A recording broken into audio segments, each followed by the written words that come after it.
हाँ जी, सभी साथियों को नमस्कार, आदाब, सत श्री अकाल। स्वागत है आप सभी का लाइब्रेरी साइंस के इस डिजिटल ऑनलाइन प्लेटफॉर्म पर।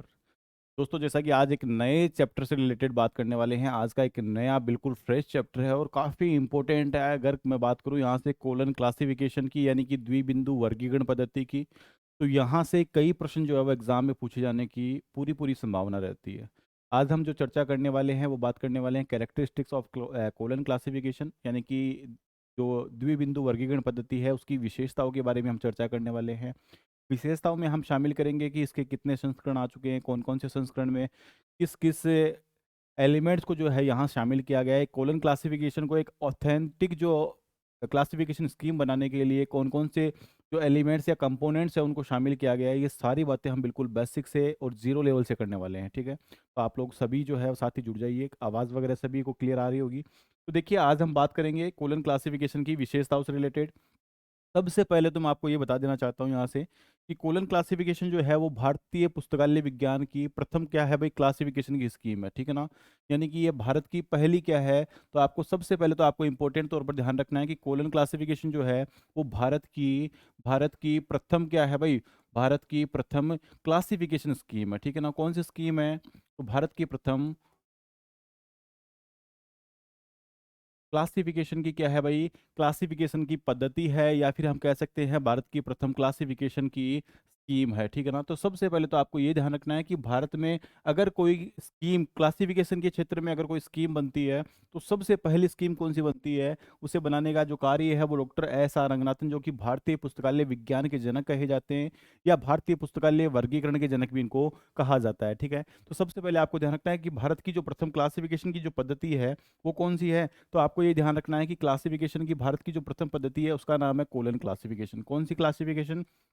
तो आपको ध्यान रखना है प्यारे बच्चों, कोलन क्लासिफिकेशन के नाम से इसको जानते हैं। और कोलन क्लासिफिकेशन की अगर मैं बात करूं तो यहाँ से आपको ध्यान रखना है इस स्कीम को जो बनाने का कार्य है वो किसके द्वारा किया जाता है। तो आपको ध्यान रखना है इस क्लासिफिकेशन स्कीम को बनाने का जो कार्य है प्यारे बच्चों, वो आपको ध्यान रखना है भारतीय पुस्तकालय विज्ञान के जनक कौन भाई, डॉक्टर एस आर रंगानाथन के द्वारा। ठीक है ना, डॉक्टर एस आर रंगनाथन एक महान व्यक्तित्व रहे हैं पुस्तकालय विज्ञान के क्षेत्र में, और इनके द्वारा क्या किया गया, यहाँ से भारत की पहली जो क्लासिफिकेशन की स्कीम है उसका निर्माण किया गया। ठीक है, इसके साथ ही आपको ध्यान रखना है भारतीय पुस्तकालय विज्ञान का जनक जो है इन्हें कहा जाता है।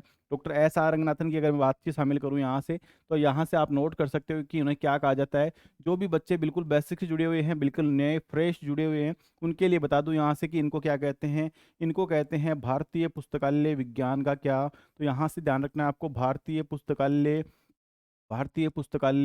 विज्ञान का जनक इनको कहा जाता है। ठीक है, भारतीय पुस्तकालय विज्ञान का क्या कहा जाता है, पुस्तकालय विज्ञान का जनक कहा जाता है। ठीक है ना, भारतीय पुस्तकालय विज्ञान का क्या कहा जाता है इनको, जनक, या हम ये भी कह सकते हैं भारतीय पुस्तकालय विज्ञान की ये क्या है, तो ये पितामह है। ठीक है ना, तो यहाँ से आपको ध्यान रखना है भारतीय पुस्तकालय विज्ञान का जनक या इसके पितामह है, या फिर हम कह सकते हैं इसके फादर। ठीक है ना, इसके अलावा ध्यान रखना है आपको कि भारत में अगर मैं बात करूं भारतीय पुस्तकालय वर्गीकरण का जनक जो है वो किसे कहा जाता है। तो ये भी आपको ध्यान रखना है कि भारतीय पुस्तकालय वर्गीकरण का जो जनक है प्यारे बच्चों, वो आपको ध्यान रखना है भारतीय पुस्तकालय वर्गीकरण की हम बातचीत कर रहे हैं। भारतीय पुस्तकालय वर्गीकरण का जो जनक है वो किसे कहा जाता है। तो आपको यह भी ध्यान रखना है कि भारतीय पुस्तकालय वर्गीकरण का जो जनक है वो किसे कहा जाता है। तो वो भी डॉक्टर एस आर रंगनाथन को कहा जाता है। साथ ही आपको ध्यान रखना है भारतीय पुस्तकालय वर्गीकरण के जनक के अलावा, तो यहाँ से आपको ध्यान रखना है इन्हीं को कहा जाता है भारतीय पुस्तकालयों का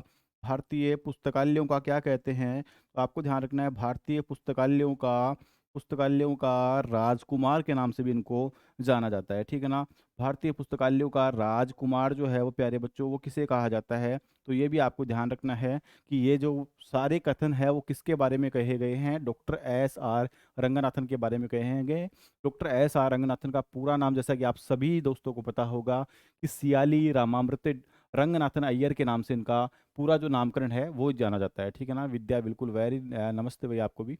ठीक है, तो यहाँ से देखिए हम बात कर रहे हैं किसके बारे में, कि हम बात कर रहे हैं कैरेक्टरिस्टिक्स ऑफ कॉलन क्लासिफिकेशन। ये बिल्कुल बेसिक सी बातें थी, इसलिए मैंने आपको यहाँ से एक्सप्लेन कर दिया। तो यहाँ से आपको ध्यान रखना है कि कोलन क्लासिफिकेशन जो है वो क्या है भाई, भारत की प्रथम क्लासिफिकेशन की पद्धति है। और पद्धति कौन सी है, तो आपको यहाँ से ये ध्यान रखना है कि किस पद्धति को भारत की प्रथम क्लासिफिकेशन स्कीम के नाम से जानते हैं, तो कोलन क्लासिफिकेशन को जानते हैं, ठीक है ना।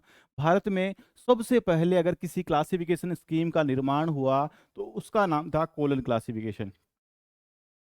जल्दी हो जाएगा भाई, नेट वाला सिलेबस भी बहुत जल्दी कवर होने वाला है, आपके एग्जाम से पहले आपको कंप्लीट आपका चैप्टर जो है वो मिल जाएगा, ठीक है। अब देखिए हम बात कर रहे हैं किसके बारे में, कोलन क्लासिफिकेशन के बारे में बात कर रहे हैं। तो आपको ध्यान रखना है यहाँ से कोलन क्लासिफिकेशन की अगर मैं चर्चा करूँ तो आपको ध्यान रखना है कोलन क्लासिफिकेशन की विशेषताओं के बारे में हम बातचीत कर रहे हैं, ठीक है। तो यहाँ से आपको सबसे पहले ध्यान रखना है, प्रत्येक बात हम यहाँ से नोट करते हुए चलेंगे, ठीक है ना। आपको भी अपनी नोटबुक में क्या करना है भाई, इनको नोट करते हुए चलना है ताकि आप इसको बेहद तरीके से क्या कर सको भाई, अपने माइंड में इसको रिमाइंड कर सको, ठीक है ना। तो सबसे पहले तो आपको ध्यान रखना है कि कोलन क्लासिफिकेशन जो पद्धति है उसकी परिकल्पना कौन करता है। तो आपको सबसे पहले ध्यान रखना है कि कोलन क्लासिफिकेशन, क्या ध्यान रखना है, कोलन क्लासिफिकेशन, कोलन क्लासिफिकेशन पद्धति की जो परिकल्पना है, कोलन क्लासिफिकेशन पद्धति की परिकल्पना जो है वो किसके द्वारा की गई थी, ठीक है ना। तो यहाँ से आपको ध्यान रखना है कोलन क्लासिफिकेशन पद्धति की परिकल्पना जो है वो आपको ध्यान रखना है, परिकल्पना जो है वो किसके द्वारा, तो आपको ध्यान रखना है कोलन क्लासिफिकेशन पद्धति की परिकल्पना किसके द्वारा, तो आपको ध्यान रखना है डॉक्टर एस आर रंगानाथन के द्वारा क्या की गई थी, इसकी परिकल्पना की गई थी रंगानाथन के द्वारा, ठीक है ना। डॉक्टर एस आर रंगनाथन के द्वारा क्या की गई, डॉक्टर एस आर रंगनाथन के द्वारा की गई, ये बात आपको याद रखनी है, ध्यान रखनी है, द्वारा की गई, ठीक है।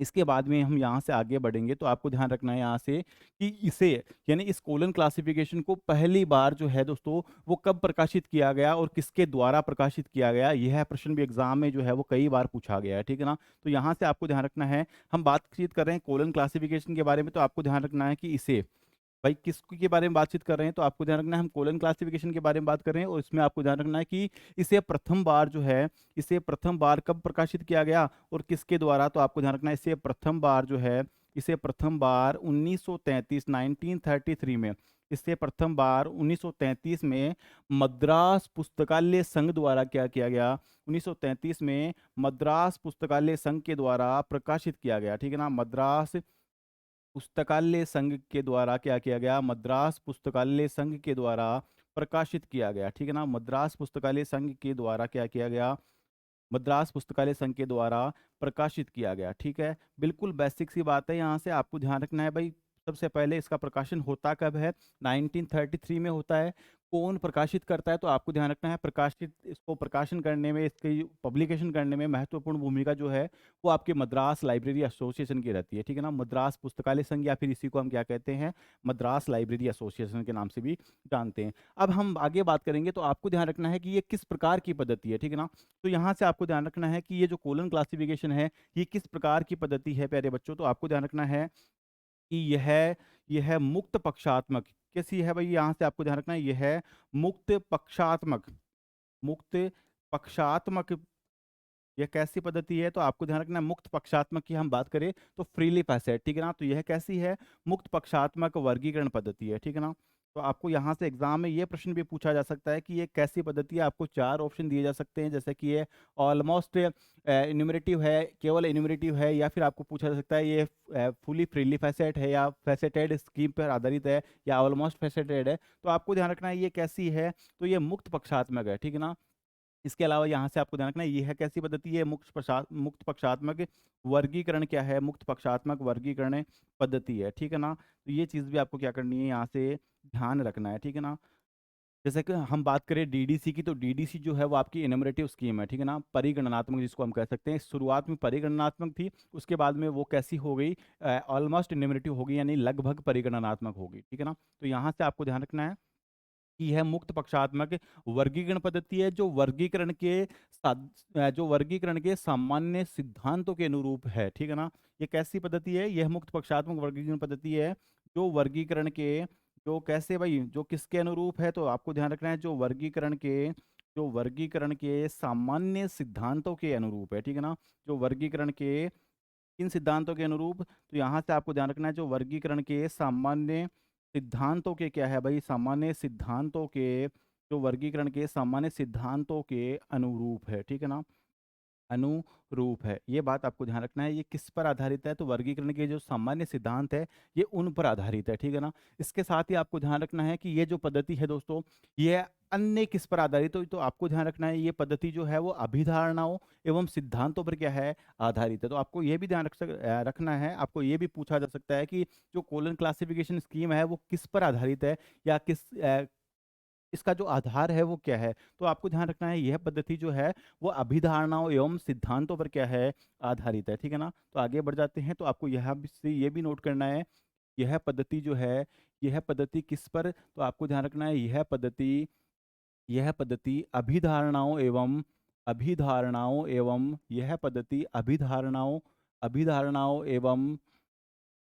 सिद्धांतों पर क्या है? अभिधारणाओं एवं सिद्धांतों पर, यानी कि जो भी अभिधारणाएं डॉक्टर एस आर रंगनाथन द्वारा दी गई थी, या जो सिद्धांत रंगनाथन द्वारा दी गई थी, उन्हीं सिद्धांतों और अभिधारणाओं के अनुरूप जो है इसका क्या किया गया? निर्माण किया गया। तो आपको ध्यान रखना है, यह पद्धति अभिधारणाओं एवं सिद्धांतों पर क्या है? सिद्धांतों पर आधारित है, ठीक है ना? तो यहाँ से ये चीज़ें भी आपको क्या रखनी है? ध्यान रखनी है। आपको पूछा जा सकता है एग्जाम में कि कोलन क्लासिफिकेशन की जो पद्धति है वो किस पर आधारित है? तो ये रंगनाथन द्वारा दी गई जो अभिधारणाएं या फिर जो सिद्धांत है उन पर ये क्या है? आधारित है, ठीक है ना? साथ ही आपको ध्यान रखना है कि इस पद्धति की मूल संरचना का जो आधार है दोस्तों, वो इसके मूल विषयों की अनुसूचियां और जो 5 मूलभूत श्रेणियां हैं, उनसे संबंधित एकलोक के रूप में क्या है भाई? इसकी इसकी संरचना है एक तरीके से, या हम क्या कह सकते हैं, या फिर इसका जो संबंध है वो किनसे है, तो वो आपको ध्यान रखना है। तो ध्यान रखना आपको सबसे पहले कि क्या नोट करते हुए चलना है आपको, कि इस पद्धति की जो मुख्य संरचना का जो आधार है, क्या ध्यान रखना है कि इस पद्धति की मुख्य संरचना का आधार, अब यानी कि इसका मुख्य जो आधार है वो क्या है? तो आपको ध्यान रखना है यहाँ से कि इस पद्धति की मुख्य संरचना, ठीक है ना? इस पद्धति की मुख्य संरचना का आधार, ठीक है ना?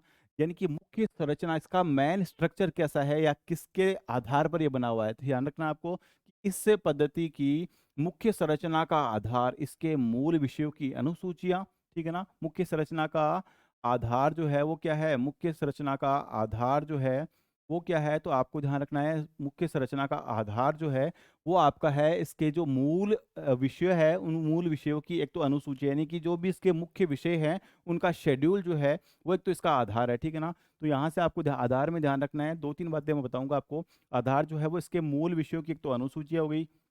आधार क्या है? इसके मूल विषयों की क्या हो गई? इसके मूल विषयों की क्या हो गई? मूल विषयों की अनुसूची है, यानी कि इसके जो शेड्यूल है वो हो गया।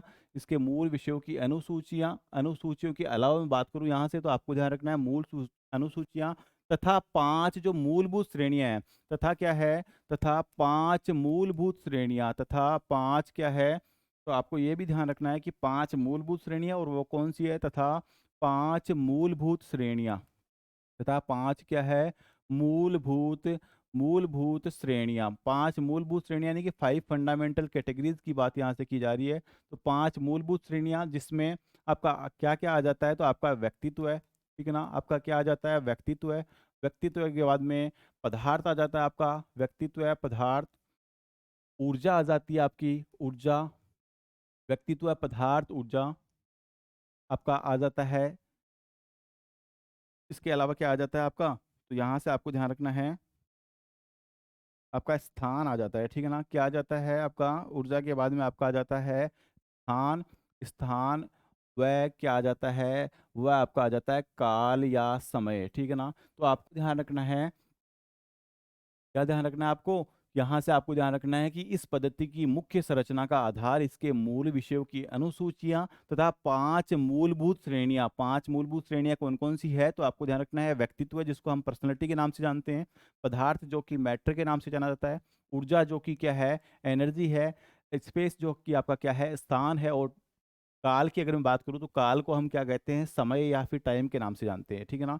तो यहाँ से आपको ध्यान रखना है, ये क्या हो गई? ये 5 मूलभूत PMEST 5 मूलभूत श्रेणियों, 5 मूलभूत श्रेणियों से संबंधित एकलों की अनुसूचियां हैं। 5 मूलभूत श्रेणियों से संबंधित 5 मूलभूत श्रेणियों से संबंधित संबंधित क्या, तो यहाँ से आपके ध्यान रखना है, संबंधित जो एकल है, संबंधित एकलों की क्या है, संबंधित एकलों की अनुसूचियां जो है वो इसका क्या है, मुख्य आधार है इसकी संरचना का। तो ये बात आपको क्या रखनी है, अनुसूचियां है, ठीक है ना। दोबारा से दोहरान कर देता हूं मैं एक बार कि हमने क्या बात की, हमने बात की है कि इस पद्धति की मुख्य संरचना का आधार इसके मूल विषयों की अनुसूचियां तथा 5 मूलभूत श्रेणियों से संबंधित एकलों की क्या है, अनुसूचियां। यानी कि कहने का मतलब है कि इसके जो इसका मेन स्ट्रक्चर है वो कैसे बना है या किसके माध्यम से इसको बनाया गया है। तो आपको ध्यान रखना है, एक तो इसके जो मुख्य विषय हैं, उन मुख्य विषयों की जो शेड्यूल है उसका जो अनुसूचियां है वो, इसके अलावा जो 5 मूलभूत श्रेणियां हैं उनसे संबंधित जो एकल है उनकी अनुसूचियां ही इसका क्या है, मुख्य स्ट्रक्चर है, या फिर इसका मुख्य क्या है, इसकी मुख्य संरचना का क्या है भाई, आधार है, ठीक है ना। साथ ही आपको ध्यान रखना है कि आज भी यह एक कैसी पद्धति है, तो आज भी यह एक वेस्लेसी संश्लेषणात्मक वर्गीकरण पद्धति का क्या है, सर्वोत्तम उदाहरण है। यानी कि एनालिटिको सिंथेटिक प्रकार की पद्धति का ये सर्वोत्तम क्या है, उदाहरण है। ये बात भी आपको ध्यान रखना है, आपको पूछा जा सकता है कि यह किस प्रकार की पद्धति है, तो वेस्लेसी संश्लेषणात्मक, ठीक है ना। वेस्लेसी संश्लेषणात्मक का मतलब क्या होता है, एनालिटिको सिंथेटिक। यानी कि आज भी हम क्या कर सकते हैं भाई, इसमें आज भी हम विश्लेषण करके, किसी भी सब्जेक्ट का विश्लेषण करके उसको जो उसका आधार नंबर है वो हम क्या कर सकते हैं, उसको प्रदान कर सकते हैं। तो आपको ध्यान रखना है यह कैसी पद्धति का उदाहरण है, तो आपको ध्यान रखना है यहाँ से कि यह आज भी कैसी पद्धति का उदाहरण है। तो आपको ध्यान रखना है, यहाँ से आप नोट कर सकते हो, यह आज भी कैसी है, यह आज भी वैसलेसी संश्लेषणात्मक कैसी है। तो आपको ध्यान रखना है आज भी कैसी है, वैसलेसी वैसलेसी संश्लेषणात्मक, वैसलेसी संश्लेषणात्मक पद्धति का क्या है, तो आपको ध्यान रखना है वैसलेसी संश्लेषणात्मक, वैसलेसी संश्लेषणात्मक, वैसलेसी संश्लेषणात्मक पद्धति का क्या है, वेस्लेसी संश्लेषणात्मक पद्धति का सर्वोत्तम उदाहरण है, ठीक है ना। सर्वोत्तम क्या है, उदाहरण है। यानी कि इससे बेटर, यानी कि आपको कोई भी एनालिटिक और सिंथेटिक प्रकार की स्कीम नहीं मिलेगी। यानी कि एक तरीके से हम क्या कहना चाह रहे हैं कि इस प्रकार की जो वेस्लेसिक संश्लेषणात्मक जो पद्धति है वो इससे बेटर ऐसा मान लीजिए कोई नहीं है, ठीक है ना। सर्वोत्तम क्या है, ये उसका उदाहरण है। ये बात आपको क्या रखनी है, ध्यान रखनी है, ठीक है ना। आगे बढ़ जाते हैं, यहाँ से थोड़ा सा आगे बढ़ेंगे तो आपको ध्यान रखना है कि अगर मैं बात करूँ कोलन क्लासिफिकेशन की, तो ध्यान रखना है कोलन क्लासिफिकेशन जब स्टार्ट होती है, यानी कि इसका फर्स्ट एडिशन जो है वो 1933 में आता है। तो 1933 से लेकर, ठीक है ना, तो आपको ध्यान क्या रखना है, आपको ध्यान ये रखना है 1933 से लेकर, यानी 1933 से 1987, 1987 में क्या होता है, इसका सेवंथ जो एडिशन है वो क्या हो जाता है भाई, तैयार हो जाता है, ठीक है ना। तो 1933 से लेकर 1987 तक कोलन क्लासिफिकेशन के कितने संस्करण आ चुके हैं, 33 से 87 तक, 33 से 87 तक कोलन क्लासिफिकेशन के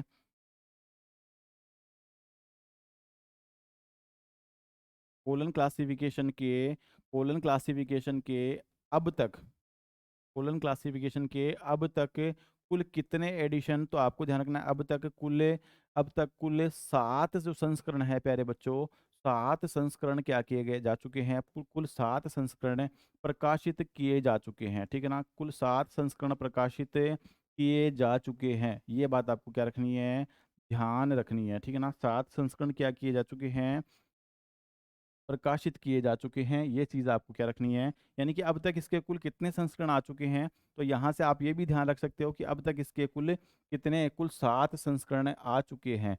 ये बात आपको क्या रखनी है, ध्यान रखनी है, 7 संस्करण आ चुके हैं, ठीक है ना। ये चीज़ें आपको क्या रखनी है। मैंने आ चुके हैं क्यों लिखा है, मैंने ये क्यों नहीं लिखा कि प्रकाशित किए जा चुके हैं, क्योंकि इसका जो 7th एडिशन है वो अभी तक पब्लिश नहीं हुआ है, क्योंकि उसका जो इंडेक्स है वो पूर्ण रूप से सही तरीके से तैयार नहीं किया गया है। इसलिए मैंने क्या कहा है यहाँ पे कि इसके कितने संस्करण आ चुके हैं प्यारे बच्चों, तो आपको ध्यान रखना है इसके अब तक कुल 7 संस्करण जो है वो आ चुके हैं, ठीक है ना। ये इंपॉर्टेंट बात आपको ध्यान रखनी है।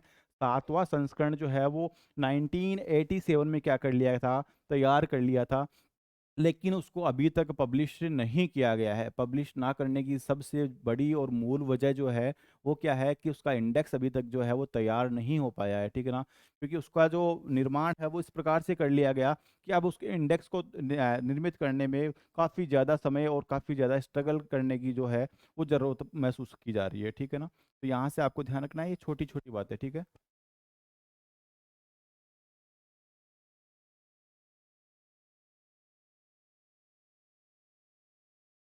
आगे देखिए, हम बात करें अभी तक कि हमने अभी तक बात की कि कितने संस्करण आ चुके हैं इसके, तो हमने बात की अब तक इसके कुल कितने। तो आपको ध्यान रखना है अब तक इसके कुल 7 संस्करण आ चुके हैं, ठीक है।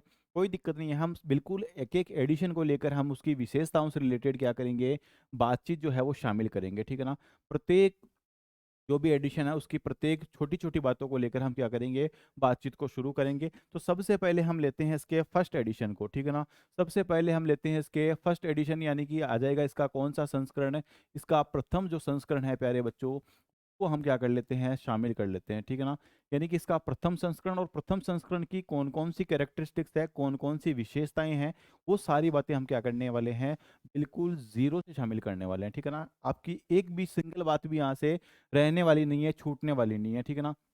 तो सबसे पहले तो आपको ध्यान रखना है कि कोलन क्लासिफिकेशन के जो प्रथम संस्करण है प्यारे बच्चों, वो कब आया था, तो उसके बारे में हम क्या कर लेते हैं, यहाँ से बातचीत कर लेते हैं, ठीक है ना। तो यहाँ से आपको ध्यान रखना है पहली बात, ठीक है ना। क्या ध्यान रखना है, कोलन क्लासिफिकेशन का, कोलन क्लासिफिकेशन का प्रथम संस्करण, कोलन क्लासिफिकेशन का प्रथम संस्करण जो है वो आपको ध्यान रखना है प्रथम संस्करण है। और यहाँ से आपको ध्यान रखना है प्रथम संस्करण जो है वो 1933 में क्या कर दिया था, 1933 में प्रकाशित कर दिया था, ठीक है ना। 1933 में इसको क्या किया गया था, प्रकाशित किया गया, ठीक है ना। तो ये बात आपको क्या रखनी है, ध्यान रखनी है, किया गया कौन करता है, तो आपको ध्यान रखना है प्यारे बच्चों, इसका जो प्रकाशन है वो कौन करता है 1933 में। तो आपको नाम ध्यान रखना है MLA, ठीक है ना। MLA का फुल फॉर्म होता है मद्रास लाइब्रेरी एसोसिएशन, ठीक है ना। इसके साथ ही आपको ध्यान रखना है, ये जो प्रथम संस्करण है प्यारे बच्चों, यह प्रथम संस्करण जो है वो कितने खंडों में प्रकाशित किया गया था। तो आपको ध्यान रखना है कि यह संस्करण है, यह जो संस्करण या यह जो एडिशन है, वो आपको ध्यान रखना है यह संस्करण है कुल 3 खंडों में क्या किया गया। तो यहाँ से आपको ध्यान रखना है कुल 3 खंड यानी 3 वॉल्यूम्स में क्या किया गया, प्रकाशित किया गया, ठीक है ना। तो यहाँ से आपको ध्यान रखना है यह संस्करण कुल 3 खंडों में, 3 खंडों में क्या किया गया, प्रकाशित किया गया, ठीक है ना। कितने खंडों में प्रकाशित हुआ प्रथम संस्करण, प्रकाशित किया गया, ठीक है ना। तो आपको ध्यान रखना एग्जाम में आपको पूछा जा सकता है कि जो प्रथम संस्करण है वो कुल कितने खंडों में प्रकाशित किया गया था, ठीक है ना। तो आपको ध्यान रखना है इसके कुल 3 वॉल्यूम्स थे। अब तो ये 3 वॉल्यूम्स की अगर मैं चर्चा करूँ तो 3 कौन कौन से वॉल्यूम्स थे, ये बात भी क्या है, बड़ी महत्वपूर्ण है, आपको ध्यान होनी चाहिए। अगर मैं बात करूं यहाँ से इसके देखो 3 संस्करणों के बारे में, तो आपको सबसे पहले ध्यान रखना है यहाँ से इसका जो प्रथम संस्करण है उसके बारे में। दूसरी बात शामिल करेंगे हम इसके द्वितीय संस्करण के बारे में, और हम बात करेंगे इसके तृतीय संस्करण के बारे में, ठीक है ना। यानी कि इसके तीसरे संस्करण के बारे में हम क्या करेंगे, चर्चा करेंगे, ठीक है ना। तो आपको ध्यान रखना है इसका द्वितीय और क्या कौन सा संस्करण, तो तृतीय संस्करण, ठीक है ना। तो 3 संस्करण अब तक इसके क्या किए जा चुके हैं, पब्लिश किए जा चुके हैं। मैं बात करूं यहाँ से इसके प्रथम संस्करण का, तो प्रथम संस्करण का जो नाम है प्यारे बच्चों, वो आपको ध्यान रखना है, इसका प्रथम संस्करण का नाम था भूमिका, ठीक है ना। क्या नाम था भाई, भूमिका नाम था, ठीक है ना। प्रथम संस्करण किस नाम से, भूमिका के नाम से प्रकाशित किया गया था। यानी कि हम इसको क्या कह सकते हैं, भूमिका को हम इसको इंट्रोडक्शन कह सकते हैं, ठीक है ना। तो यहाँ से आपको ध्यान रखना है प्रथम जो संस्करण है वो किसके नाम से, इंट्रोडक्शन के नाम से क्या हुआ था, पब्लिश हुआ था। साथ ही आपको ये भी ध्यान रखना है कि इसका जो प्रथम जो खंड आया था, फर्स्ट वॉल्यूम आया था, वो कुल कितने पृष्ठों में प्रकाशित किया गया था। तो आपको ध्यान रखना है 127 पेजेस में या पृष्ठों में इसको क्या किया गया था, प्रकाशित किया गया था, ठीक है। इसके साथ में बढ़ जाते हैं हम अगले खंड की और। दूसरा जो इसका वॉल्यूम या इसका खंड जो है उसका नाम है अनुसूचियाँ, ठीक है ना। क्या नाम है प्यारे बच्चों, तो आपको ध्यान रखना है अनुसूचियाँ। क्या ध्यान रखना है, अनुसूचियां, अनुसूचियों को ही हम क्या कहते हैं, तो हम इसके शेड्यूल के नाम से इसको जानते हैं। शेड्यूल्स के नाम से इसको जानते हैं। और शेड्यूल में आपको ध्यान रखना है, ये जिसका शेड्यूल या इसकी जो अनुसूचियां हैं प्यारे बच्चों, वो अनुसूचियां कितने पृष्ठों में जो है वो क्या की गई थी, कितने पृष्ठों में प्रकाशित की गई थी, ये बात क्या है, बड़ी ही महत्वपूर्ण है। ठीक है ना। तो शेड्यूल में आपको ध्यान रखना है, ये जो अनुसूचियां हैं या इसका जो शेड्यूल है वो लगभग 135 पेजेस में या पृष्ठों में जो है वो इसको क्या किया गया था, प्रकाशित किया गया था। ठीक है ना। इसके साथ ही आपको ध्यान रखना है, इसका जो तीसरा वॉल्यूम है उसको हम किस नाम से, तो आपको ध्यान रखना है इसको हम जानते हैं इसकी अनुक्रमणिका के नाम से। ठीक है ना। इसके नाम से, इसकी अनुक्रमणिका, या फिर इसी को हम क्या कह सकते हैं, इसका इंडेक्स भाग कह सकते हैं। और ये इंडेक्स भाग जो है प्यारे बच्चों, वो कुल कितने पृष्ठों में, तो आपको ध्यान रखना है ये कुल 45 पेजेस में या 45 पृष्ठों में क्या किया गया था, पब्लिश किया गया था या प्रकाशित किया गया था। अब देखिए यहाँ से अगर बात करें तो आपको ऐसा भी पूछा जा सकता है कि कोलन क्लासिफिकेशन के प्रथम संस्करण में कुल कितने पृष्ठों का यूज किया गया। ठीक है ना। तो यहाँ से आपको ध्यान रखना है कुल पृष्ठों की संख्या भी आपको पूछी जा सकती है। तो ये कुल कितने पृष्ठ हो गए, 307 पेजेस या पृष्ठों में इसको क्या किया गया था, प्रकाशित किया गया था। ये बात आपको क्या रखनी है, इंपॉर्टेंट तौर पर ध्यान रखनी है। यानी कि मैं बात कर रहा हूँ कोलन क्लासिफिकेशन के प्रथम संस्करण की, और प्रथम संस्करण जो है वो मद्रास लाइब्रेरी एसोसिएशन के द्वारा 1933 में पब्लिश किया गया था। साथ ही साथ आपको ध्यान रखना है कि ये संस्करण जो है वो कुल कितने खंडों में, इंपॉर्टेंट बात है यहाँ से, तो यहाँ से आपको ध्यान रखना है ये कुल 3 खंडों में इसको क्या किया गया था, इसको पब्लिश किया गया था। 3 खंड कौन कौन से हैं, तो यहाँ से आपको ध्यान रखना है इसका इंट्रोडक्शन है फर्स्ट वॉल्यूम, सेकंड वॉल्यूम है शेड्यूल, और थर्ड वॉल्यूम है इसका इंडेक्स। ठीक है ना। टोटली अगर मैं बात करूँ यहाँ से, तो ये पहला जो संस्करण है ये कुल 307 पेजेस में या पृष्ठों में इसको क्या किया गया था, प्रकाशित किया गया था। ठीक है ना। ये बिल्कुल बेसिक सी बात है, वो आपको ध्यान रखनी है। अब यहाँ से आपको ध्यान रखना है कि ये संस्करण जो है दोस्तों, वो कौन सी पद्धति पर है या कैसी पद्धति पर आधारित है। ठीक है ना। तो यहाँ से आगे बढ़ेंगे तो आपको देखो आगे यहाँ से नोट करना है, आपको नोट ये करना है कि यह संस्करण जो है, क्या ध्यान रखना है आपको, यहाँ से आपको ध्यान रखना है प्रथम संस्करण की बात कर रहे हैं, तो यहाँ से आपको ध्यान रखना है यह संस्करण अपरिवर्तनीय, यह संस्करण अपरिवर्तनीय, अपरिवर्तनीय पक्षात्मक, अपरिवर्तनीय पक्षात्मक पद्धति पर क्या है भाई, अपरिवर्तनीय पक्षात्मक पद्धति पर क्या है, अपरिवर्तनीय पक्षात्मक पद्धति पर आधारित है। ठीक है ना। कौन सी पद्धति पर आधारित है, तो आपको ध्यान रखना है अपरिवर्तनीय पक्षात्मक पद्धति पर क्या है, आधारित है, जिसको हम क्या कहते हैं, अपरिवर्तनीय पक्षात्मक की अगर मैं बात करूं तो इसी को हम रिडली फैसेटेड के नाम से भी जानते हैं। ठीक है ना। रिडली फैसेट के नाम से भी इसको जानते हैं। तो ये संस्करण जो है दोस्तों वो कैसा है, यह संस्करण अपरिवर्तनीय पक्षात्मक पद्धति पर क्या है, आधारित है, यानी कि ये रिडली फैसेटेड टाइप का है। ठीक है ना। साथ ही साथ आपको ध्यान रखना है कि ये जो पहला एडिशन आया था, प्रथम एडिशन आया था, इसी एडिशन में अगर हम बात करें नोटेशन के बारे में, तो यहाँ किस प्रकार के नोटेशन का यूज़ किया गया था, ये बातें भी आपको क्या रखनी है, ध्यान रखनी है। ठीक है ना। तो यहाँ से आपको ध्यान रखना है कि इस संस्करण में क्या किया गया, तो यहाँ से आपको ध्यान रखना है प्यारे बच्चों, इस संस्करण में क्या किया गया है, इस संस्करण में मिश्रित अंकन यानी मिक्स नोटेशन की मैं बात करूँ, तो यहाँ से आपको ध्यान रखना है इस संस्करण में मिश्रित अंकन का क्या किया गया, इस संस्करण में मिश्रित अंकन का क्या किया गया, तो यहाँ से आपको ध्यान रखना है मिश्रित अंकन का प्रयोग किया गया। ठीक है ना। यानी कि इस एडिशन की अगर मैं बात करूं, हालांकि पूरी की पूरी क्लासिफिकेशन स्कीम जो है कोलन क्लासिफिकेशन, इसमें पूरे के पूरे जितने भी एडिशन है उन सारे एडिशंस में क्या किया गया है प्यारे बच्चों, तो आपको ध्यान रखना है सभी जो इसके संस्करण आए हैं उन सभी संस्करणों में हमेशा और हमेशा मिश्रित अंकन का ही प्रयोग किया गया, मिक्स नोटेशन का यूज किया गया। लेकिन पहली बार जो मिक्स नोटेशन का यूज होता है वो कहाँ होता है, इसके फर्स्ट एडिशन में ही कर लिया जाता है। ठीक है ना। साथ ही साथ आपको ध्यान रखना है ये उस समय अलग अलग वर्गों में इसको विभाजित किया गया था। ठीक है ना। तो ये आपको ध्यान रखना है कि इसमें जितने भी मुख्य वर्ग थे उन सभी मुख्य वर्गों के वर्गांक को जोड़ने के लिए किस सिंबल का यूज किया गया था पहली बार, तो ये बात भी क्या है भाई, इंपॉर्टेंट है। ठीक है ना। तो आगे नोट कर लेते हैं हम। तो यहाँ से आपको आगे ध्यान रखना है प्यारे बच्चों, आगे क्या ध्यान रखना है आपको, कि आगे ध्यान रखना है कि कि सभी मुख्य वर्गों को, ठीक है ना, क्या ध्यान रखना है आपको कि सभी मुख्य वर्गों के जो वर्गांक है उसके बारे में हमें बात करनी है। तो आपको ध्यान रखना है सभी मुख्य वर्गों के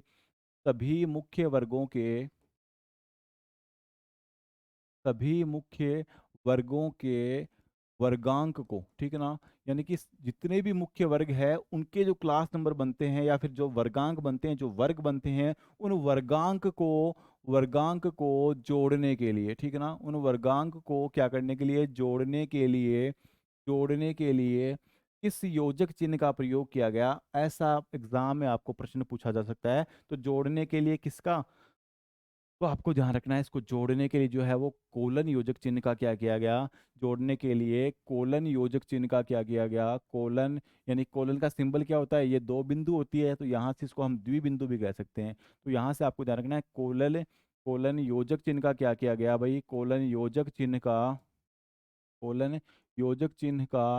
क्या किया गया, कोलन योजक चिन्ह का प्रयोग किया गया, ठीक है ना, प्रयोग किया गया। यह बात आपको क्या रखनी है, ध्यान रखनी है, इंपॉर्टेंट है, ठीक है ना। तो यहाँ से यानी कि पहले संस्करण में कनेक्टिंग सिंबल के रूप में किसका यूज किया गया, तो ध्यान रखना आपको, इसमें सभी जो भी मुख्य वर्ग है उनके वो जो भी वर्गांक है उन सभी को जोड़ने के लिए कोलन सिंबल का यूज किया गया। और इस कोलन सिंबल का यूज करने के कारण ही इस पद्धति का नाम क्या रखा गया, कोलन क्लासिफिकेशन रखा गया। ये बात आपको ध्यान रखनी है, ठीक है ना। इसके साथ में अगर मैं और बातें यहाँ से शामिल करूँ इसी संस्करण के बारे में, तो आपको ध्यान रखना है, इस संस्करण में प्रत्येक मुख्य वर्ग की जो अलग अलग जो शेड्यूल है, वो अलग अलग शेड्यूल जो है वो भी प्रदान किया गया, ठीक है ना। तो यहाँ से ये भी आप क्या कर सकते हो, नोट कर सकते हो। तो यहाँ से आपको ध्यान रखना है कि इस संस्करण में, कौन से संस्करण में, तो आपको ध्यान रखना है, हम बात कर रहे हैं प्रथम संस्करण की, और आपको ध्यान रखना है इस संस्करण में क्या कार्य किया गया। तो आपको ध्यान रखना है, इस संस्करण में प्रत्येक मुख्य वर्ग की अलग अलग क्या प्रदान की गई। तो आपको ध्यान रखना है, इस संस्करण में प्रत्येक मुख्य वर्ग की क्या कर दी गई, प्रत्येक मुख्य वर्ग की, तो यहाँ से आपको ध्यान रखना है, इस संस्करण में प्रत्येक मुख्य वर्ग की अलग अलग प्रत्येक मुख्य वर्ग की अलग अलग क्या प्रदान कर दी गई। तो आपको ध्यान रखना है, अलग अलग अनुसूचियां प्रदान की गई, ठीक है ना, अलग अलग क्या प्रदान की गई, अनुसूचियां अनुसूचियां प्रदान की गई, शेड्यूल प्रदान किया गया एक प्रकार से। तो यह आपको ध्यान रखना है, प्रदान की गई, ठीक है ना। यह बात भी क्या है, महत्वपूर्ण है, ठीक है। यहाँ से आपको ध्यान रखना है कि इस संस्करण में जितने भी मुख्य वर्ग थे, उन मुख्य वर्गों की अलग अलग सारणियां या फिर हम कह सकते हैं शेड्यूल, या फिर इसी को हम कह सकते हैं अनुसूचियां प्रदान की गई। साथ ही साथ आपको ध्यान रखना है कि इस संस्करण में ही आपके क्या आ गए थे, तो यहाँ से आपको ध्यान रखना है कि इसी संस्करण में क्या कर दिया गया। तो आपको ध्यान रखना है प्यारे बच्चों, इसी संस्करण में किसका प्रावधान कर दिया। तो आपको ध्यान रखना है, इसी संस्करण में सामान्य एकलों, इसका ध्यान रखना है, इस संस्करण में क्या कर दिया गया। तो आपको ध्यान रखना है, इसी संस्करण में क्या कर दिया गया, सामान्य एकलों का क्या कर दिया, सामान्य एकलों का प्रावधान कर दिया, ठीक है ना। ये बात भी क्या है भाई, इंपॉर्टेंट है, ठीक है। तो यहाँ से आपको ध्यान रखना है कि इसी संस्करण में क्या कर दिया गया, सामान्य सामान्य एकलों का, ठीक है ना, सामान्य एकल या फिर सामान्य एकलों, या इसी को हम क्या कहते हैं, इसी को हम कहते हैं कॉमन आइसोलेट, ठीक है ना, कॉमन आइसोलेट। इसी संस्करण में क्या कर दिया गया, तो यहाँ से आपको ध्यान रखना है, इसी संस्करण में सामान्य एकलों, जो कि उस समय इसको सामान्य एकल ना कह के उस समय सामान्य उपविभाजन के नाम से जानते थे, ठीक है ना, सामान्य एकलों, या फिर क्या कह सकते हैं, सामान्य एकलों या फिर सामान्य उपविभाजनों, ठीक है ना, सामान्य उपविभाजनों का क्या कर दिया, सामान्य उपविभाजनों का प्रावधान किया गया, ठीक है ना, सामान्य उपविभाजनों का क्या कर दिया गया, प्रावधान कर दिया गया। ये बात भी आपको क्या रखनी है, ध्यान रखनी है, प्रावधान किया गया, ठीक है। तो इम्पोर्टेंट बात है ये कि आपको एग्जाम में पूछा जा सकता है कि सामान्य एकलों का प्रावधान जो है वो कोलन क्लासिफिकेशन के कौन से एडिशन में किया गया। तो आपको ध्यान रखना है कि फर्स्ट एडिशन में ही यहाँ सामान्य एकलों, या फिर उस समय देखो इसको सामान्य एकल नहीं कहा जाता था, हालांकि मैं जब आपको कॉमन आइसोलेट पढ़ाऊंगा उस समय मैं आपको बताऊंगा कि उस समय इसका नाम क्या था, सामान्य उपविभाजन था, ठीक है ना। तो सामान्य उपविभाजन के नाम से इसको जाना जाता था, और उस समय इसका प्रावधान भी जो है वो फर्स्ट एडिशन में ही क्या कर लिया गया था, ठीक है ना, फर्स्ट एडिशन में ये ऐड कर दिए गए थे। साथ ही साथ आपको ध्यान रखना है कि सामान्य एकलों के लिए उस समय किन अक्षरों का प्रयोग किया गया, ये बात भी एक महीन बात है और इम्पोर्टेंट बात है, ठीक है ना। तो आपको ध्यान रखना है, सामान्य एकलों का प्रावधान किया गया, तथा, ठीक है ना, तथा सभी सामान्य एकलों के लिए, ठीक है ना, तथा सभी सामान्य एकलों के लिए एकल क्या होते हैं भाई, एक आइसोलेट होते हैं, ठीक है ना, सभी सामान्य एकलों के लिए रोमन लघु अक्षर, ठीक है ना, यानी कि क्या कह सकते हैं, रोमन लघु अक्षर रोमन लघु अक्षर इसी को हम कहते हैं, अंग्रेजी के जो छोटे अक्षर होते हैं। तो यहाँ से आपको ध्यान रखना है, सभी सामान्य एकलों के लिए रोमन लघु अक्षरों का क्या किया गया, प्रयोग किया गया, ठीक है ना, प्रयोग किया गया। ये बात भी आपको क्या रखनी है, इंपॉर्टेंट तौर पर ध्यान रखनी है, ठीक है ना। आपको पूछा जा सकता है कि कोलन क्लासिफिकेशन के कौन से एडिशन में सामान्य एकलों का प्रावधान किया गया, तो आपको ध्यान रखना है पहले संस्करण में। लेकिन आपको ये भी पूछा जा सकता है कि उस समय सभी जो सामान्य एकल थे उनके लिए किस प्रकार के अक्षरों का प्रयोग किया गया, ठीक है, किस प्रकार के सिंबल्स का प्रयोग किया गया। तो आपको याद रखना है कि रोमन लघु अक्षरों का, यानी कि अंग्रेजी वर्णमाला के जो छोटे स्मॉल लेटर्स है उनका यूज किया गया, ठीक है ना। साथ ही साथ आपको ध्यान रखना है, देखो प्रथम संस्करण की मैं बात शामिल करूँ तो आपको ध्यान रखना है कि प्रथम संस्करण में क्या कर दिया गया, जो भौगोलिक एकल है, यानी कि जो ज्योग्राफिकल आइसोलेट है, जो स्थान एकल है, यानी कि जो स्पेस आइसोलेट है, टाइम आइसोलेट है और लैंग्वेज आइसोलेट है, इन सभी के लिए अलग अलग विशिष्ट अनुसूचियां जो है वो भी क्या कर दी गई, यहाँ पर शामिल कर दी गई, ठीक है ना। तो आगे हम नोट करते हैं इसी में। तो आगे आपको ध्यान रखना है कि प्रथम संस्करण में क्या ध्यान रखना है। तो यहाँ से आपको ध्यान रखना है प्यारे बच्चों कि यहाँ से आपको ध्यान रखना है प्रथम संस्करण में, किस कौन से संस्करण में, तो आपको ध्यान रखना है प्रथम संस्करण में। और प्रथम संस्करण में क्या, तो आपको ध्यान रखना है प्रथम संस्करण में आपको क्या कर दिए गए, प्रथम संस्करण में आपके भौगोलिक एकल, ठीक है ना। प्रथम संस्करण में आपके कौन से एकल, एक तो भौगोलिक एकल जिसको हम जोग्राफिकल आइसोलेट के नाम से जानते हैं। तो भौगोलिक एकल यानी कि जो भी स्थानों के नाम थे, एक तरीके से साधारण सी भाषा में कहूँ तो जो भी स्थानों के नाम थे, जो भी देश विदेशों के नाम थे, उनके लिए एक अलग से क्या कर दी गई, भी सारणी बना दी गई, ठीक है ना। तो भौगोलिक एकल के अलावा आपको ध्यान रखना है यहाँ से आपका स्थान एकल के बाद में आपको ध्यान रखना है स्थान एकल के बाद में आपका समय एकल, और समय एकल के बाद में आपको क्या रखना है, समय एकल और समय एकल के बाद में आपको ध्यान रखना है भाषा एकल, ठीक है ना। तो समय एकल और क्या भाई, तो यहाँ से आपको ध्यान रखना है और आपका भाषा एकल, यानी कि लैंग्वेज आइसोलेट और भाषा एकल, ठीक है ना। तो यहाँ से आपको ध्यान रखना है और जो भाषा एकल है उनके लिए, ठीक है ना, और भाषा एकल के लिए क्या कर दी गई, और भाषा एकल के लिए अलग अलग क्या कर दी गई, भाषा एकल के लिए अलग अलग अलग अलग क्या कर दी गई। तो यहाँ से आपको ध्यान रखना है अलग अलग विशिष्ट प्रकार की, ठीक है ना, अलग अलग विशिष्ट अनुसूचियों का क्या कर दिया गया, विशिष्ट अनुसूचियों का अलग अलग विशिष्ट अनुसूचियों का प्रावधान किया गया, ठीक है ना, प्रावधान प्रावधान किया गया, ठीक है ना। ये बात भी आपको क्या रखनी है, अपने जहन में ध्यान रखनी है, ठीक है, किया गया। तो इम्पोर्टेंट बात है, ठीक है। तो यहाँ से आपको ध्यान रखना है कि जोग्राफिकल जो आपके आइसोलेट है, यानी कि आपके जोग्राफिकल आइसोलेट है, स्पेस आइसोलेट है, टाइम आइसोलेट है, या इसके अलावा जो लैंग्वेज आइसोलेट है, ठीक है ना, जितनी भी भाषाएं हैं उन सब की एक अलग से सारणी बना दी। जितने भी स्थान है, जितने भी देश है, राज्य है, ठीक है ना, उन सब की एक अलग सारणी बना दी। जितना भी समय है, आपके समय कितने प्रकार का होता है, समय दो प्रकार का होता है, निश्चित और अनिश्चित, यानी टी और T2, ठीक है ना।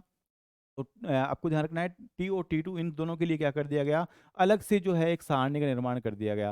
भाई वर्षा ऋतु क्या होती है, ग्रीष्म ऋतु क्या होती है, पतझड़ क्या होता है, ठीक है ना। निश्चित समय में अगर मैं बात करूँ यहाँ से, तो ईस्वी काल क्या होता है, बीसी काल क्या होता है, 1987 का समय को कैसे प्रदर्शित करेंगे, या फिर 2000 जो 10 है उसको कैसे प्रदर्शित करेंगे, 2022 है, 23 है, उसको कैसे प्रदर्शित करेंगे, ठीक है ना। तो इनके लिए क्या कर दी गई, अलग अलग जो सारणियाँ हैं वो निर्मित कर दी गई, उनकी अलग से क्या बना दी गई, अनुसूचियां बना दी गई। ये बात आपको मैं बताना चाह रहा हूँ यहाँ से, ठीक है ना। साथ ही साथ आपको ध्यान रखना है, आपने नाम सुना होगा फेज रिलेशन का, ठीक है ना। तो यहाँ से ये भी ध्यान रखना है कि जो फेज रिलेशन आया था प्यारे बच्चों, उस फेज रिलेशन का प्रावधान भी कौन से संस्करण में कर दिया गया, तो यही कर दिया गया इसी संस्करण में, ठीक है ना। तो यहाँ से आप आगे ध्यान रखोगे, आगे आप नोट करोगे यहाँ से क्या, तो आपको ध्यान रखना है कि इस संस्करण में किसका प्रावधान कर दिया गया। तो यहाँ से आपको ध्यान रखना है कि इस संस्करण में क्या कर दिया। तो आपको ध्यान रखना है प्यारे बच्चों कि इस संस्करण में किसका, पेज रिलेशन को हम कहते हैं दशा संबंध, ठीक है ना। तो यहाँ से आपको ध्यान रखना है इस संस्करण में दशा संबंध, या फिर हम क्या कहेंगे, पेज रिलेशन, ठीक है ना।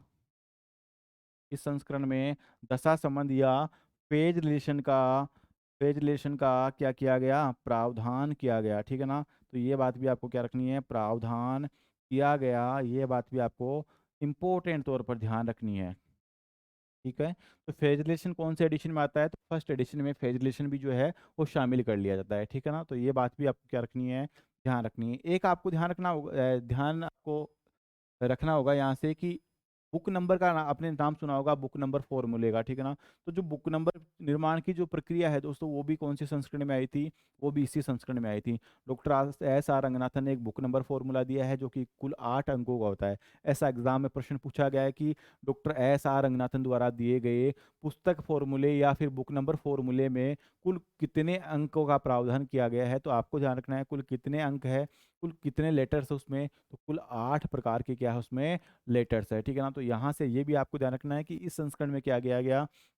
आगे बढ़ जाते हैं हम यहाँ से, और आगे यहाँ से आपको ध्यान रखना है कि इस संस्करण में, इस संस्करण में, इस संस्करण में क्या कर दिया गया। तो यहाँ से आपको ध्यान रखना है कि इस संस्करण में बुक नंबर, इस संस्करण में बुक नंबर, इस संस्करण में बुक नंबर निर्माण की जो प्रक्रिया है, इस संस्करण में क्या, इस संस्करण में बुक नंबर निर्माण की जो प्रक्रिया है प्यारे बच्चों, वो भी आपको ध्यान रखनी है। बुक नंबर निर्माण की प्रक्रिया स्पष्ट की गई, ठीक है ना। बुक नंबर निर्माण की प्रक्रिया स्पष्ट की गई, ठीक है ना। तो ये बात भी आपको क्या रखनी है, ध्यान रखनी है। अब यहाँ से देखो बुक नंबर जो formula doctor S R Ranganathan के द्वारा कोलन क्लासिफिकेशन में दिया गया था, उसके बारे में भी आपको ध्यान रखना है। इसी को हम क्या बोलते हैं, इसी को हम बोलते हैं book number formula, book number formula.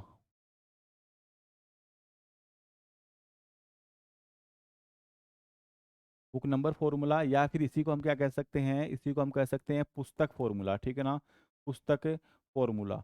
तो बुक नंबर फॉर्मूला या पुस्तक फॉर्मूला नाम एक ही है। अब यहाँ से आपको ध्यान रखना है इस पुस्तक फॉर्मूले का जो निर्माण है दोस्तों, वो किसके द्वारा। तो यहाँ से आपको ध्यान रखना है अलग अलग पुस्तक फॉर्मूले हैं, हम जो बात कर रहे हैं ये किसके अकॉर्डिंग है। तो ये आपको ध्यान रखना है ये कोलन क्लासिफिकेशन के अकॉर्डिंग है, ठीक है ना। किसके अकॉर्डिंग है, कोलन क्लासिफिकेशन के अकॉर्डिंग जो है वो पुस्तक फॉर्मूले का निर्माण जो है वो किसके द्वारा।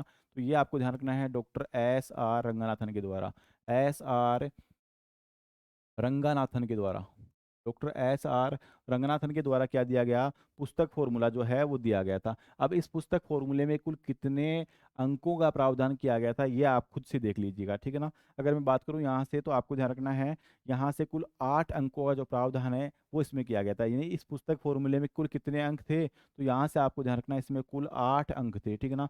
8 अंक कौन कौन से थे, तो आपको ध्यान रखना है एल, एफ, वाई, ए, बी, एस, टी और सी आर। कितने हो गए प्यारे बच्चों, तो देख लीजिए आप 1 2 3 4 5 6 7 और 8, ठीक है ना। एल का मतलब होता है लैंग्वेज नंबर, ठीक है ना, उस ग्रंथ की भाषा का नंबर, ठीक है ना। साथ ही एफ का मतलब क्या होता है, तो एफ का मतलब आपको ध्यान रखना है फॉर्म नंबर होता है, ठीक है ना, उस भाषा का यानी कि उस ग्रंथ का स्वरूप कैसा है, फॉर्म नंबर होता है, ठीक है ना। इसके साथ में आपको ध्यान रखना है वाई क्या होता है, तो वाई होता है ईयर ऑफ पब्लिकेशन, यानी उसका प्रकाशन वर्ष क्या है, ठीक है ना। ए का मतलब होता है अशेषन नंबर, यानी उस ग्रंथ का जो अशेषन नंबर है वो क्या होगा, यानी कि उसकी परिग्रहण संख्या क्या होगी। वी का मतलब होता है आपका वॉल्यूम नंबर, यानी कि वह कौन सा खंड है उस पुस्तक का, कौन सा वॉल्यूम है। एस का मतलब आपका सप्लीमेंट नंबर होता है, यानी कि उसका कोई पूरक एडिशन भी प्रकाशित हुआ है क्या। इसके अलावा सी का मतलब कॉपी नंबर, कॉपी का मतलब उसकी कोई अन्य प्रति भी छपी है क्या, ठीक है ना। इसके अलावा टी आर जो होता है वो होती है इसकी समीक्षा, यानी कि इस ग्रंथ के बारे में कोई आलोचना या कोई प्रसिद्धि के लिए कोई अन्य ग्रंथ भी पब्लिश हुआ है क्या, तो वो हम उसको क्या कहते हैं, समीक्षा के नाम से जानते हैं। लिखना चाहो तो लिख सकते हो यहाँ से, इसको क्या कहते हैं, लैंग्वेज नंबर, यानी कि इसको कहते हैं भाषा नंबर, भाषा का नंबर, ठीक है ना। यहाँ से फॉर्म की बात करूँ तो यहाँ से ये हो जाएगा उस ग्रंथ का स्वरूप कैसा है, वो कोई नॉवेल है, वो कोई ड्रामा है, फिक्शन है, ठीक है ना। इसके अलावा ये वाई की मैं बात करूँ तो यहाँ से आपको ध्यान रखना है ये हो गया ईयर ऑफ पब्लिकेशन, यानी प्रकाशन वर्ष, प्रकाशन जो है वो किस वर्ष हो रहा है वो आपको ध्यान रखना है, ठीक है ना। ए का मतलब हो गया आपका अशेषन नंबर, यानी कि परिग्रहण संख्या, ठीक है ना। कौन सी संख्या, तो परिग्रहण संख्या, ठीक है ना। यहाँ से उसको ध्यान रखना है उसका परिग्रहण नंबर क्या है। इसके अलावा वी का मतलब होता है आपका वॉल्यूम, यानी कि वह कौन सा खंड उसका प्रकाशित किया जा रहा है, कौन सा वॉल्यूम प्रकाशित किया जा रहा है। सप्लीमेंट का मतलब होता है पूरक, यानी कि इसका कोई जो पूरक एडिशन है वो भी प्रकाशित किया गया क्या। सी का मतलब होता है कॉपी, यानी कि उसकी प्रति संख्या, ठीक है ना। तो प्रति संख्या में आपको ध्यान रखना है कि उसकी कोई अन्य प्रति भी जो है वो अन्य भाषा में या उसी भाषा में कोई प्रकाशित हुई है क्या। तो यहाँ से इसके अलावा ध्यान रखना है क्रिटिसिज्म क्या होता है, ये होती है उसकी समीक्षा, ठीक है ना। समीक्षा का मतलब होता है प्यारे बच्चों कि उस ग्रंथ के बारे में कोई आलोचना स्वरूप या कोई प्रसिद्धि स्वरूप भी कोई अन्य ग्रंथ प्रकाशित हुआ है क्या। तो यहाँ से आपको ध्यान रखना है कि हमने बात की इस संस्करण में बुक नंबर निर्माण की जो प्रक्रिया है वो भी क्या कर दी गई थी, स्पष्ट कर दी गई थी। बुक नंबर निर्माण में आपको ध्यान रखना है दोस्तों कि मैंने यहाँ से आपको बताया है कि कुल कितने अंक थे बुक नंबर निर्माण के, तो कुल 8 अंक थे, ठीक है ना। कुल 8 अंक कौन कौन से थे, तो L F Y A V L F Y A, ठीक है ना, एल एफ वाई ए, इसके अलावा वी एस सी और सी आर, ठीक है ना, वी एस सी और सी के साथ में क्या है, सी आर है। अब यहाँ से इसके कनेक्टिंग सिंबल भी आते हैं, ठीक है ना। कनेक्टिंग सिंबल आपको याद है तो आप मुझे कमेंट बॉक्स के माध्यम से बता सकते हैं, अगर आपको नहीं पता है तो मैं आपको यहाँ से इसका एक्सप्लेनेशन भी कर दूंगा, ठीक है। लेकिन थोड़ा सा आगे बढ़ते हैं यहाँ से। अब देखिए यहाँ से हमने बात की किसके बारे में भाई, बुक नंबर के बारे में, तो आपको ध्यान रखना है, ठीक है। बुक नंबर निर्माण की प्रक्रिया यहाँ पे क्या हो गई, स्पष्ट हो गई, ठीक है ना। अब आगे बढ़ते हैं तो आपको ध्यान रखना है यहाँ से कि इस संस्करण में और क्या किया गया प्यारे बच्चों, तो यहाँ से आपको ध्यान रखना है कि इस संस्करण में नए विषयों को स्थान देने के लिए क्या करने के लिए, तो आपको ध्यान रखना है कि इस संस्करण में क्या करने के लिए, तो यहाँ से आपको लिखना है कि इस संस्करण में नए विषयों को क्या करने के लिए, नए विषयों को नए विषयों को स्थान देने के लिए, नए विषयों को क्या करने के लिए, नए विषयों को स्थान देने के लिए, ठीक है ना, स्थान देने के लिए, नए विषयों को स्थान देने के लिए क्या किया गया या किसका प्रावधान किया गया। जब भी हमारे पास ब्रह्मांड में ऐसा मान लीजिए कोई भी नया विषय उत्पन्न होता है तो हम कोलन क्लासिफिकेशन में उसको स्थान प्रोवाइड करने के लिए क्या करते हैं, किसका सहारा लेते हैं, तो यहाँ से आपको ध्यान रखना है, हम सहारा लेते हैं विधियों का, या फिर हम कह सकते हैं युक्तियों का, या फिर हम इन्हीं को क्या कह सकते हैं, डिवाइसेस का, ठीक है ना। तो यहाँ से ये चीज़ें भी आपको क्या रखनी है, ध्यान रखनी है कि नए विषयों को स्थान देने के लिए क्या किया गया। तो यहाँ से आपको ध्यान रखना है, नए विषयों को स्थान देने के लिए विधियाँ, नए विषयों को स्थान देने के लिए विधियों विधियों या फिर इन्हीं विधियों को हम क्या कहते हैं, इन्हीं को हम कहते हैं युक्तियाँ, ठीक है ना। युक्तियाँ युक्तियाँ या फिर इन्हीं को हम क्या कहते हैं, युक्तियाँ या फिर इन्हीं को हम कहते हैं डिवाइसेस, इन्हीं को हम क्या कहते हैं, डिवाइसेस। डिवाइसेस का क्या कर दिया, डिवाइसेस का प्रावधान किया गया, ठीक है ना, प्रावधान प्रावधान किया गया, ठीक है ना। तो यह बातें क्या है, पूरी की पूरी इंपॉर्टेंट है, ठीक है ना। आपको एग्जाम में यहाँ से प्रश्न जो है वो पूछे जाने की संभावना जो है वो अधिक रहती है, ठीक है ना। तो ये चीज़ें आपको क्या रखनी है, ध्यान रखनी है। हमने जो चर्चा की है अब तक वो सारी की सारी बातें हमने कोलन क्लासिफिकेशन के संबंध में की है, और कोलन क्लासिफिकेशन में भी आपको ध्यान रखना है कि हम उसके फर्स्ट एडिशन को लेकर क्या कर रहे हैं भाई, बातचीत कर रहे हैं, ठीक है ना। तो आज के लिए इतना ही, कल आप सभी दोस्तों से पुनः रूबरू होंगे, पुनः मुलाकात करेंगे एक नए जोश और जुनून के साथ। तब तक के लिए जय हिंद।